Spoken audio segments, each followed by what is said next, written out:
Hi, how are you? Good. How are you? Good. Oh, hey, how are you? Rolling in. There we go. Let's see. We're just waiting for one more. Let me just make sure that went through.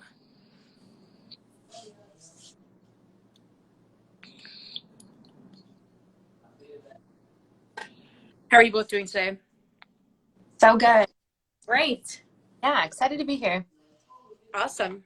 Looking forward to chatting today. Okay, we can go ahead and get started and then see if Dr. Caroline Leaf is available.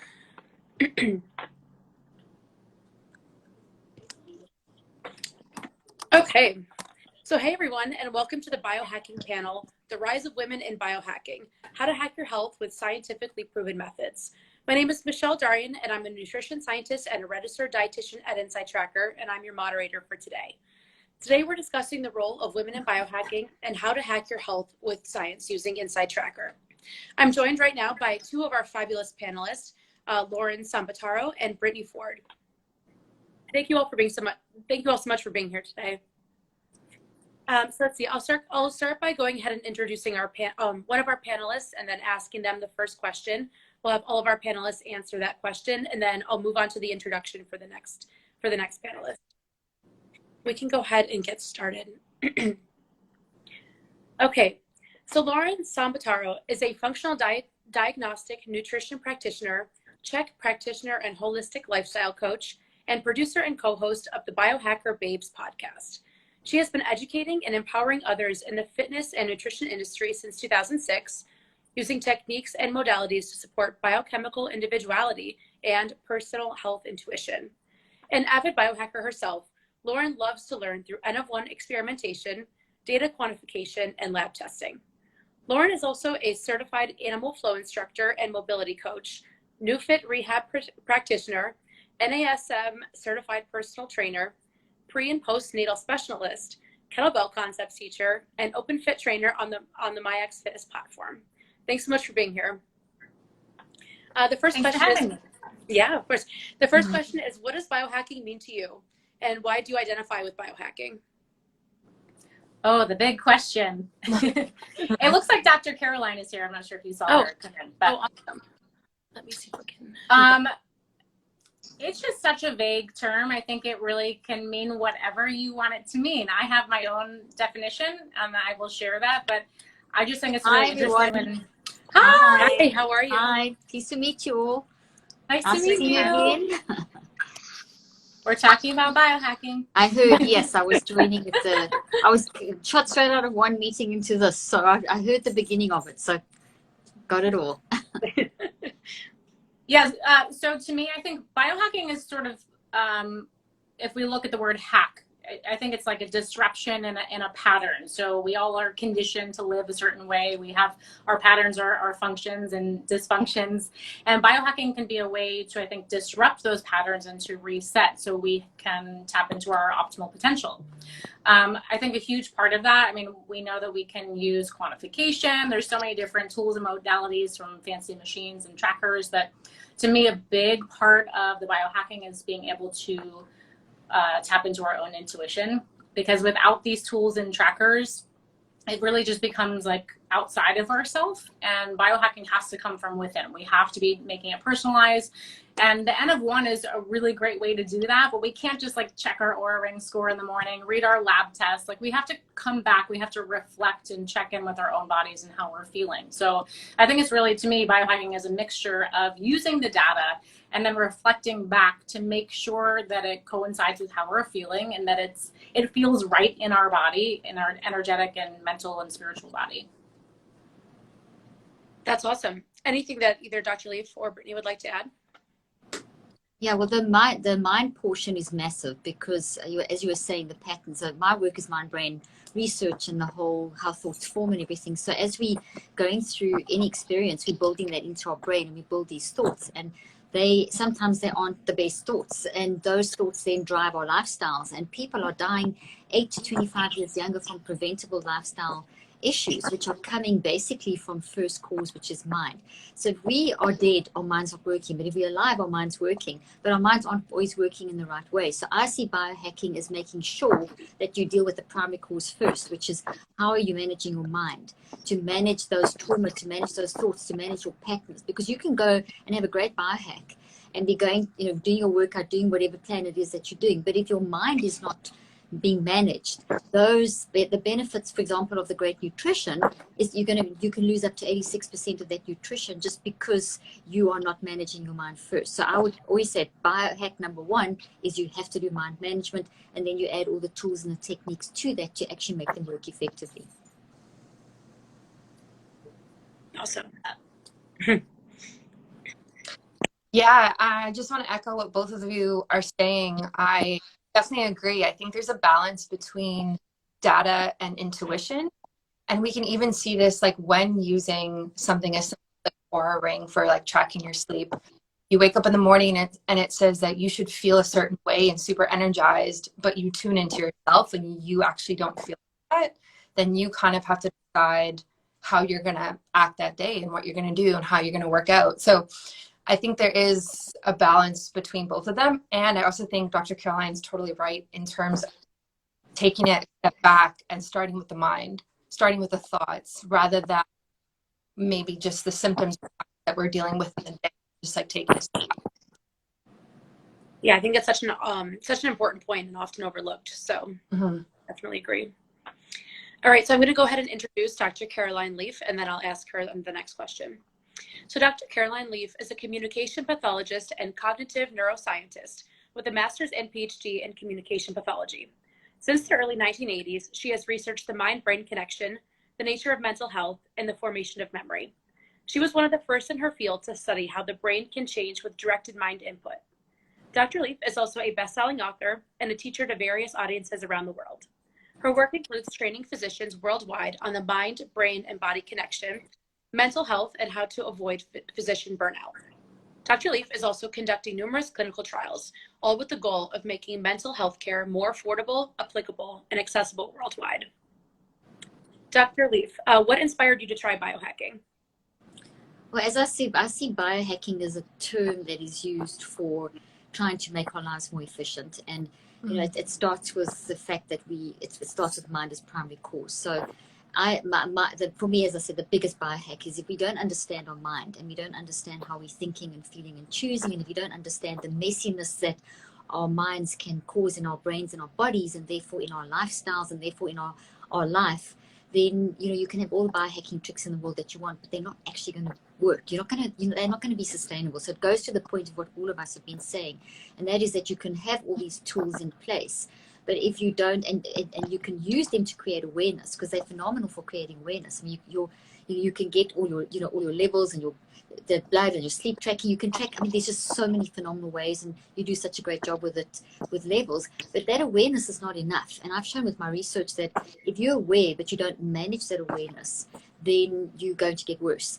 And so that's what you were saying as well, that you can't just be aware. You've got to. So, but the biggest key for me is be aware, but then make sure that the awareness is followed up with an actual system in place, an organized, systematic way of following through.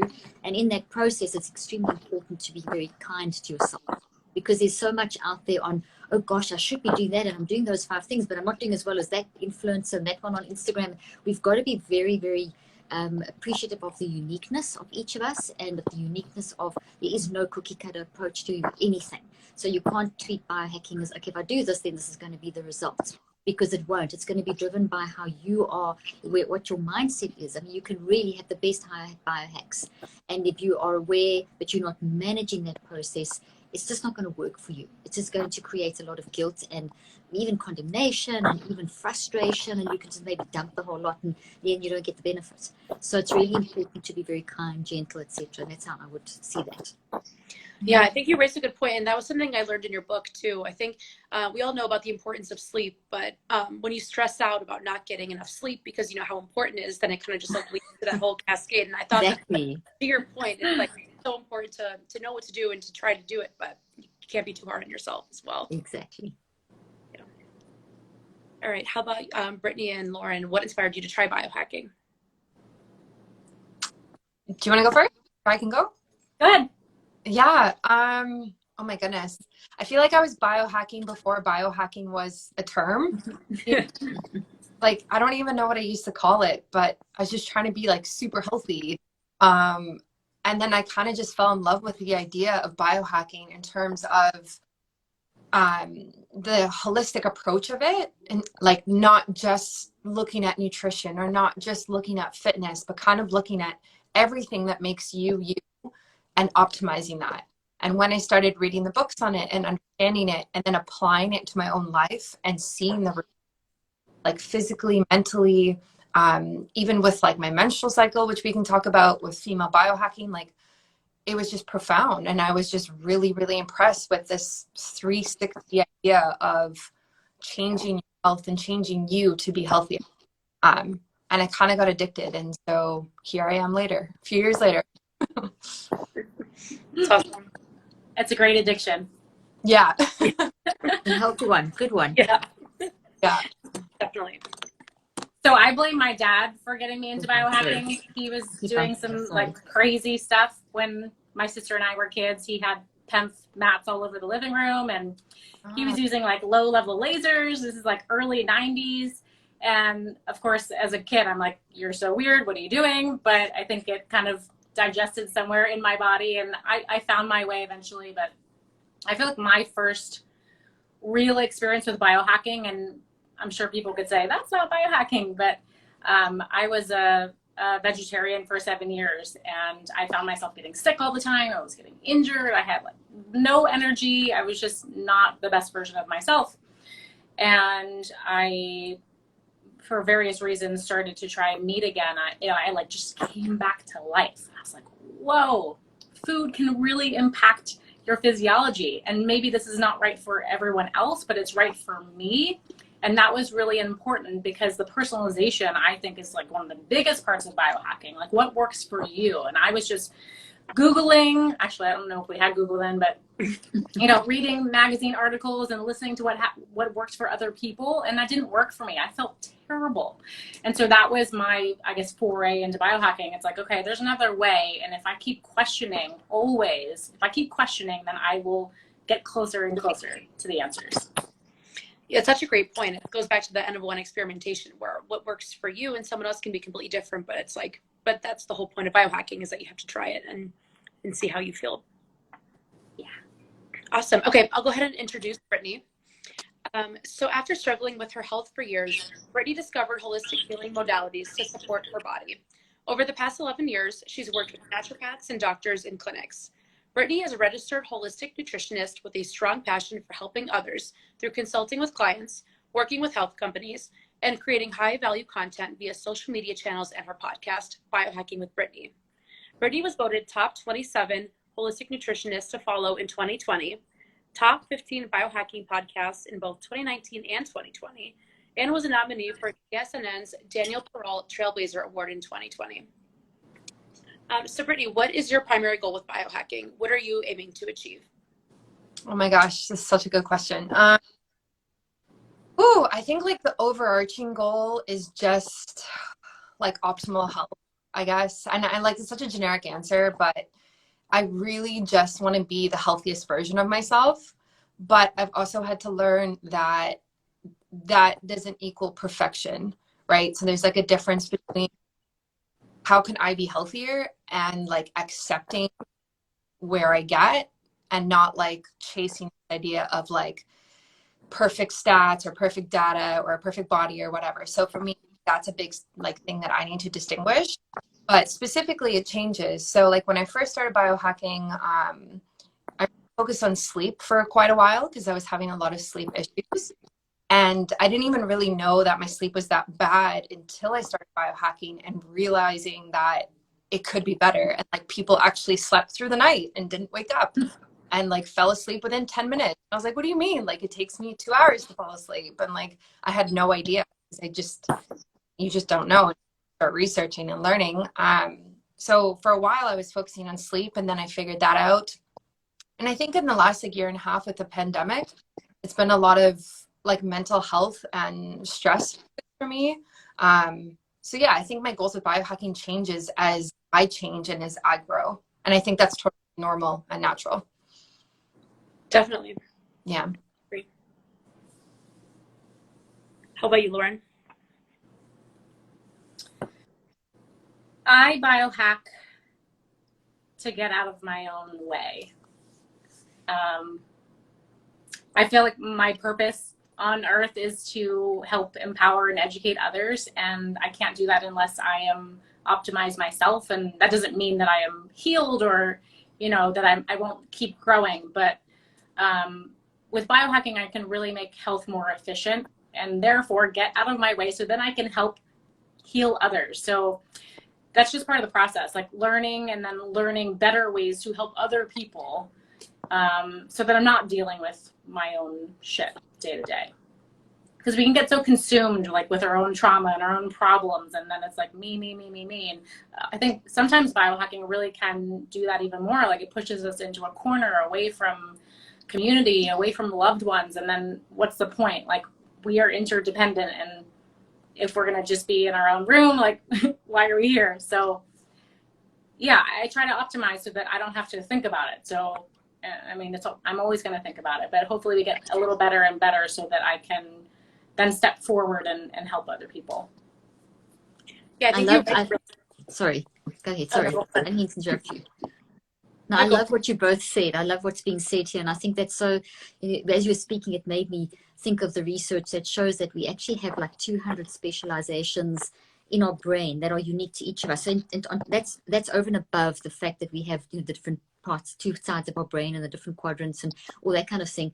But it's actually 200 specializations, and none of us have the same specializations. And within each, there's all the specialized circuitry. And the point I'm making is that the specialization of the brain, because the mind and brain are not the same, are so complex because our minds are so complex and they're designed to work together. And then you've got the whole psychoneurobiology, mind, brain, body. So mind to brain to body. And it's also incredibly specialized. And the interesting thing about the specializations goes to the point that you're both making. And that's that there's something you can do that I can't do. So we do need each other. And if biohacking gets you to the point where you can actually be yourself and contribute to the world what only you can bring to the world, well, that's fantastic. But if it becomes something that consumes you, to your other point there, where you become I focused, that's also very dangerous. So there is definitely an awareness of your uniqueness as a contribution, because it's not about you, it's about you in the world, as opposed to it's me, myself, and I. And there's interesting research showing that if we just focus on me, myself, and I, which is, as you've both pointed out, a danger of biohacking, because we can be so consumed with ourselves. But there's an increased chance. The more we say I, me, myself, I, the more we focus on using those pronouns, we have a 42% chance of getting a cardiovascular issue in the next 12 months. So in other words, if I focus on me, I'm actually putting my heart at risk by almost 50% in the next 12 months. You know, and you look at it like that, we've got to be very careful that our biohacking is one of understanding what we are doing it for, and the recognition that if I'm healing myself, the purpose is always to carry that forward, as opposed to just for me. You know, so there's to get that balance. And if your mind's driving the process, as I keep saying, for me, the greatest biohack is getting your mind under control so that you can biohack your brain, because your brain is neuroplastic. So your brain goes in the direction that your mind pushes it in, and then your body follows suit. So if your mind is managed, that's your biggest biohack, because then all the other things will follow in place, and you'll do all the things in a way that is beneficial to society. Because, as I said, there's something that each of us can do that no one else can do. And if we're not doing it, the world suffers, because it's a piece of the puzzle that's not being filled. And I know that's very philosophical, but it's very real, because and quantum physics is something that confirms that too. It's not about us, it's about us in the world, and the impact that each of us makes every moment of every day, which is massive globally. And that's, you know, biohacking can help us tune into that. I love that. That's awesome. Yeah, that's definitely important. So my next question, so what does your daily biohacking routine look like? And if you could only choose one specific biohack, which one would you choose? Who's answering? Anyone? Yeah, go for it. You Okay. go. Okay. Well, I have to jump off quite soon because I've got to catch a flight. So I'm going to, if you don't mind me answering, I'll answer that. There's so many things that I do, but one of the first things that may not even sound like a biohack, but it actually is as you wake up in the morning, as you go from sleep to wakefulness, you're transitioning, and your brain is transitioning, and all your neurochemistry and the flow of energy through your brain is different at night and in the morning. So when you're sleeping and waking, it's very different. And as you wake up from even a nap, but specifically from an overnight sleep, which is regenerative and all kinds of full of information, you are so vulnerable to setting the tone for the day. And so it's so important to do this biohack that I do, like as I wake up, is stand back and observe yourself. It's called the multiple perspective advantage. You can use it throughout the day too.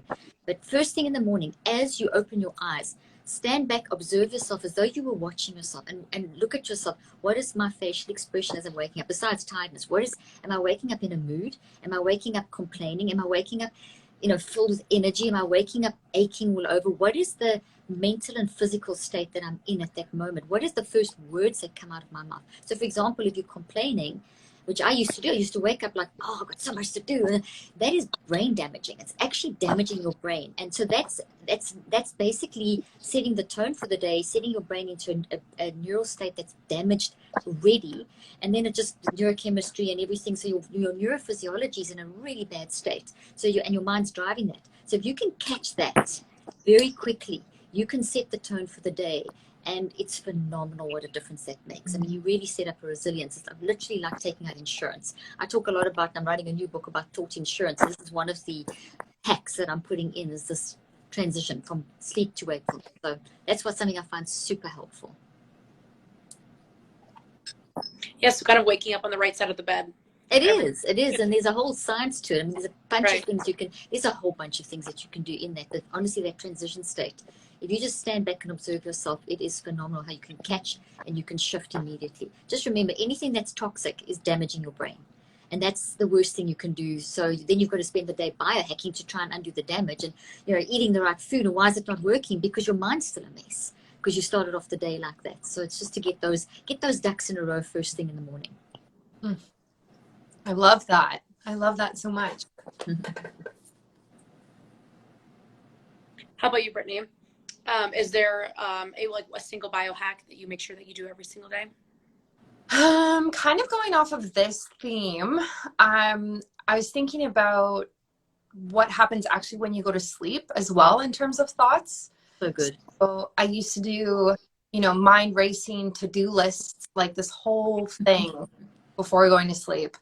And for the last, I don't know, I think it's been a long time, like maybe 3-4 years, I actually do something that I call a moment of appreciation, kind of like gratitude, but appreciation. And me and my partner, when we lie in bed, we actually will say things from that specific day that we are grateful for or appreciate that the person did. So it's honestly like the best way to go to bed, because it makes you think of someone that is not yourself. Yep. You're only focusing on positive things, and you're looking for the positive things that person did, right? Like whether it's like sweeping the floor or taking the dog out, it doesn't matter, but you're like cultivating this positive energy and mental state. And then you go to sleep. Like we do that, like the last thing we do at the end of every single day. And it's like transformed our relationship as well. But just in terms of sleep and mental health, like, yeah, we do that no matter what. And I love that. And I love the idea of doing something similar in the morning, of like setting your own, and what are your thoughts when you wake up, and what's your facial expression. Like it's very interesting. That's so good. I love that. There's so much brain science behind what you're saying. You really are. That's vital what you've just said. Such a good concept. I'm going to do that tonight, Brittany. I'm going to go like traditional biohacking on this one. I'm going to say just to get into nature and like put your feet on the earth. So good. I feel like especially in this last year when we've been told to stay inside, we're like not connecting with the earth enough. So that means we're cut off from the earth's electromagnetic field. We're not getting negative ions. We're probably not getting a lot of sunlight. Like if you're outside, you're probably getting sunshine, fresh air. Like it's just a whole party of biohacks if you can just get outside. Like I don't think enough of us balance our indoor light to outdoor light. We have so much indoor light. And if you first thing in the morning can get outside, put your feet on the earth, it just sets the tone for the rest of the day. Like your morning routine can actually make you sleep better, which sounds crazy. Oh, yeah, it does. Yeah, you're right. It does. That. So, and Sleep, I just always tell people, like, I dare you to go in nature and feel bad. Like, I dare you to be in a bad mood with your feet in the grass, unless you're like stepping on some dog poop or something. I love You're probably that. going to be happy. So yeah, that's so good what you said about getting that ionization and getting your feet in the ground and getting out there. That's so good. I love that. I mean, it's great for the pain response. It's great for our brain, our mood. It's just like lists all the benefits. It never ends. Yeah. Lauren, actually going off of that, so how did your biohacking regimen change over the last couple of years with all of the changes? You kind of alluded to it a little bit, but if you could expand a little bit. Ooh, in the last year, I've been trying to just get outside as much as possible. I live in New York City, and it's a toxic place, to say the least. So just connecting with nature as much as possible, because not only are we getting those health benefits, but it's affecting our mind. And as Dr. Caroline said, if we can kind of clear the noise or turn down the noise from the environment, we get like this deep listening and intuition, which is really helpful when we're trying to discover our path. So not listening to anyone else, being able to connect to self, and then getting the support from the environment to support our body. So I've just been spending as much time in nature as possible. And, you can stack all of your hacks there. If your feet are on the ground, then either do breath work, meditation. I've actually been grateful for my schedule to change a little bit, because I can get outside a little bit more. So, sounds simple, but. That's awesome. Dr. Leaf, how has your regimen changed over the last year or two? The getting outside, that's a big one. But what really changed is that things like, gosh, there's been so many things that have changed.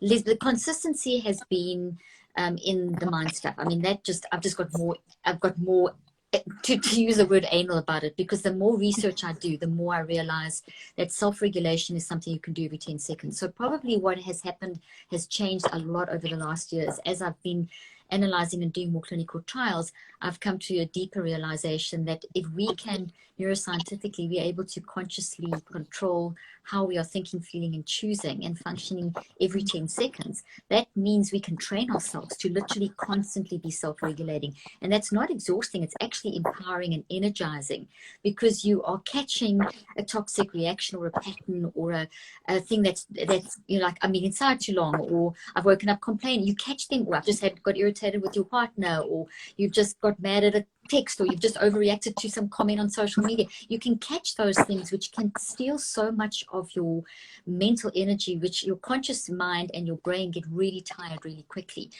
Your non-conscious mind never stops. It goes 24/7.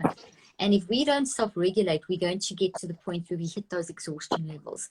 So that's really a big thing. And in terms of that's then shifted. One of the biggest thing, actually, all of that led to a massive shift in one of my routines.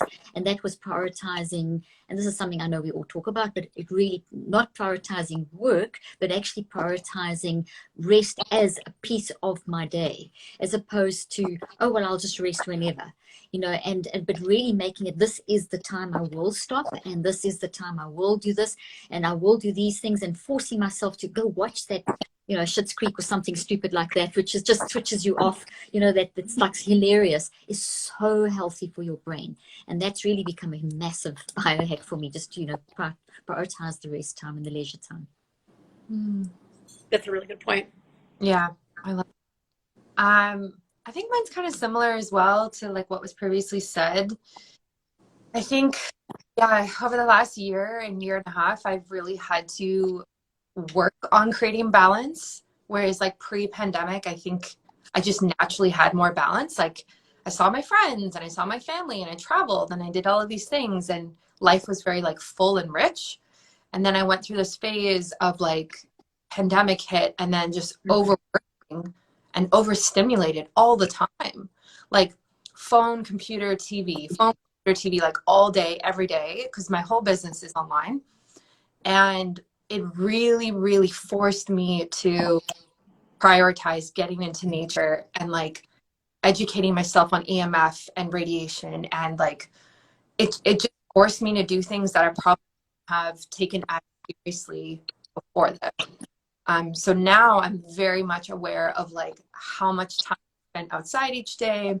I'm aware of the EMF in my apartment. I'm aware of where we're living, and we just bought a house, and we decided to buy somewhere that was like has a backyard and it is ground floor, because right now we're on the 19th floor. I'm literally like in the sky working every day, and it's least grounding place that you could possibly be.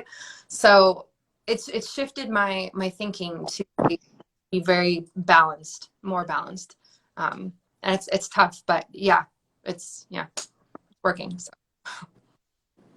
No, it's a great point. It's just like, it's interesting to have to be more mindful of when to unplug and all of that. Yeah. Especially when you're home, it's your office and your gym and your restaurant and everything. So yeah.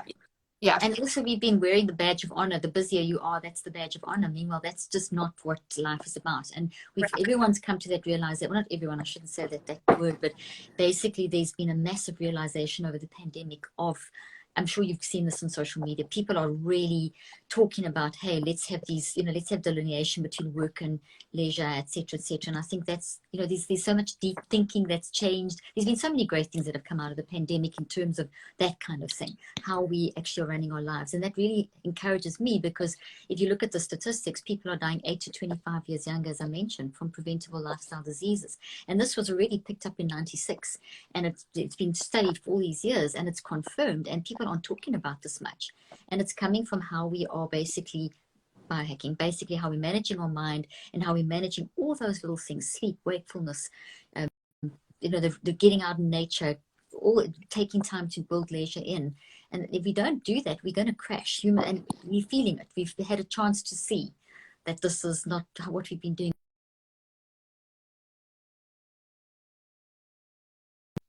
definitely. All right, we'll dive in. Oh, I'm so sorry. I'm going to catch a flight, and it's been so amazing. Thank you so much for including me. I'm very honored. I really am. And it's so lovely meeting both of you. I've loved what you've had to say. Nice to meet you. Oh, So, great. it's so nice. And I'm going to follow you both and learn more about what you do. And thank you so much for including me. I'm really honored. Thank you. Really appreciate it. And sorry I have to leave. And I know it's going to be an amazing discussion, and I'll watch it on TV, the rest of it that I miss. So thank you so much. Awesome. Yeah, thank you so much for being here, and have a safe flight too. Thank you. Bye-bye. Bye. Have a good flight. Thank you. Okay, so let's see. So we're going to dive into some more specific questions in terms of women's health and biohacking for women. So let's see. So Brittany, what biomarkers, metrics, and biohacks do you teach that are specific to being a woman? Or what biometrics do you think that women should pay more attention to? Yeah, I mean, there's a lot. The first thing that comes to mind, and it comes to mind because this is something that I'm dealing with, is iron and iron stores and ferritin. And I think you and I actually talked about this a few months ago when I did my first test. It's very interesting because for myself, I've always had like borderline low iron, but not anemic. And I've been tested and it wasn't tested, or didn't say that I was anemic. But constantly feel like fatigued and tired, and trying to drink coffee to make up feeling tired, and all of these things, it's not working. And then looking at my levels and playing around with taking iron and absorbable iron, and taking it with vitamin C, which helps it be more absorbed properly, or incorporating more foods that have iron in it. And then kind of measuring how I feel and watching the fatigue, and then retesting with you has been really cool. And so that's something like front of mind that I'm dealing with right now. And I've also seen it in my clients as well, because I think it's quite common actually with women. Mm-hmm. Yeah, it's definitely something that affects women more often. So yeah, definitely a great example. Mm-hmm. Yeah, I think women in general just need more nutritional support. And I think there's still this idea out there that people don't need supplements. So many people are fighting, I can just get it from food. And hopefully we know that that's not true now. But women just need more support in that way. And we're more prone to stress, especially chronic stress, because of our higher estrogen levels, which produces this delayed cortisol response, which actually causes more chronic stress. Like, it stays in the body a lot longer. And we know with stress, we deplete our minerals, we deplete like all the cofactors for hormones, like the B vitamins. zinc, omegas. So I don't know if I can like choose one, but I think those cofactors are really important, and women can just like burn through them so quickly. So just making sure we're getting like a micronutrient panel, and also on InsideTracker, just making sure those nutrients are at an optimal level, because you're not necessarily going to feel that your zinc is low. I mean, we could maybe correlate across like different charts, but I found with a lot of lab testing and just quantification in general, I was like, whoa, I had no idea that that was happening. Like, I didn't know my glucose was high. I didn't know that I was getting this much deep sleep. And the testing can just be so revealing in that way. And then we build that, you know, we check back in with how we're feeling, our symptoms, and maybe create some kind of connection there. But the labs are really powerful for that.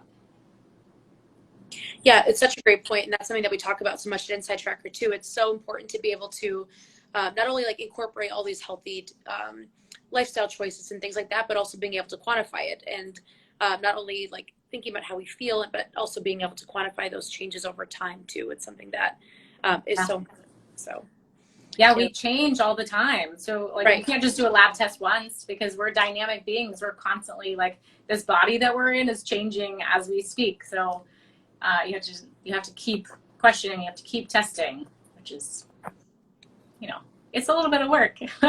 It's worth it. Yeah. Yeah, no, it's always important to invest in yourself. So yeah. Definitely. Okay, let's see. So we're going to talk a little bit about opportunities for women in biohacking and in the field. So what would you say is the number one challenge that you faced as a woman biohacker? I can go first. Number one challenge as a female biohacker. Wow. I think in the beginning it was kind of felt like a boys' club, you know, and there's nothing against the men leaders and Dave Asprey and Greenfield, like love all of them. But it's kind of hard when you feel like you don't necessarily have female biohackers to look up to or to be friends with and like create a community, right? Like when I first joined the biohacking like Instagram community in like 2018, it was pretty like limited. But now it's really cool now. Like it's gained so much momentum. There's so many entrepreneur females in this space. There's so many podcasts that are females. Like it's blossomed so much. So fun to see. So I really think it's changing. Yeah. Yeah, I agree with you, Brittany. It definitely was a boys' club for so long, and it's hard to not have like that one female role model. And just an observation, but like those two big names that you mentioned, I think that there was maybe some competition involved, some ego, which doesn't necessarily lend itself to like a positive open space to grow. And I think that's what we need more than anything else. I think all biohackers can agree that without community, that we're kind of nothing. So I think that example wasn't really set early on, and I think that's starting to change. But I think hopefully there will just be more and more opportunities for women. Hopefully those male biohackers will give us space.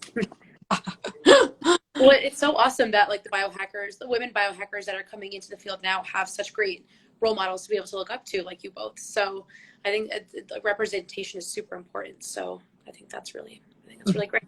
Do you feel like the biohacking community like nowadays has been more supportive of women? And if not, how do you think that it can grow and evolve and be more supportive for women? I think it's definitely supportive. And I found that, you know, when I go to conferences or events, the networking is like the best part of it. Like you don't go for the talks anymore. You go to meet friends, and people are just amazing. I find that other biohackers just become like fast friends because we're in the same kind of mindset, I think. So it's inherently supportive. Yeah, we get it. Yeah. I would say the same. I think it is open, and yeah, I think it's becoming more diverse. I mean, like the word biohacking itself is like pretty masculine, right? Like it's not like a nice, pretty sounding word. So I think just like, I don't know, I think we just need more emails, we need more podcasts, we need more content. Yeah, and I'm excited to see where it goes in the next few years as well. Yeah. That's awesome. Let's see. So how do you encourage diversity, inclusivity, and empowerment in the biohacking community? I think it's all about education. Like, we're all so different. I mean, we're like 99.9% genetically the same, but that small little percentage, there's so much variation, but sometimes we don't know how we're different than someone else. And I think just taking a wide perspective and then just educating people to differences, as simple as, you know, like our health epidemic, like how do different genders react, how do different people of different races react. Like, there's just so much variation. And I think step one is just acknowledging that and then sharing resources. Yeah, I totally agree. I think it's education through like content that you put out, but it's also when people like message you and ask you questions and being supportive, helping them, and like creating this very welcoming, like compassionate community that is welcome of everybody, regardless of how different they might be. Yeah, I think it's in the small act, honestly, in the small little. I agree. I feel like community has come up a number of times, and how just like the importance of community and being able to have people to bounce ideas off of and networking, meet new people. So it's interesting how that important come up, right? No, it's not true. Let's see. So going off of that, what communities, companies, or other women do you follow for inspiration?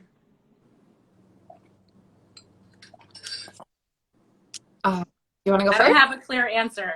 I have amazing biohacker friends, and I love just following friends and supporting them. My good friend Kristen, Warrior Women Mode, is on here. I don't know if you know her, Brittany, but she's amazing. Follow her. Just sometimes just friends, or obviously, as we said, like there's not one female in the biohacking space. So yeah, connecting and sharing is wonderful. Yeah, I kind of agree with that. I don't think there's like one person. I have all of these people that are in mind, but I know them mostly by their usernames. Yeah. Not their first name. But yeah, there's quite a few, and they're around. Like if you search for them online, through different social media platforms, through podcasts, like quite easy to find them now. And I'm talking to a friend of mine, Katie. She's on YouTube, and we were talking about creating a female biohacking retreat where we can get all of these women who are leaders and put them in one place and start to take some of the power and create like more of a female empire in it, which would be so cool. So stay tuned when that happens. Yeah, Type A. See, this person knows. That would be awesome. I love it. Yeah. My friend Dasha started a company called Wealth Co. That's women's health initiative, and she brings a lot of people together, and that's sort of been a good space for people to share resources and to learn about other practitioners. So I would definitely check her out, Wealth Co. Yeah. Awesome. Okay, great. My last question for you both. So what would you say to a younger version of yourself or to other young women biohackers?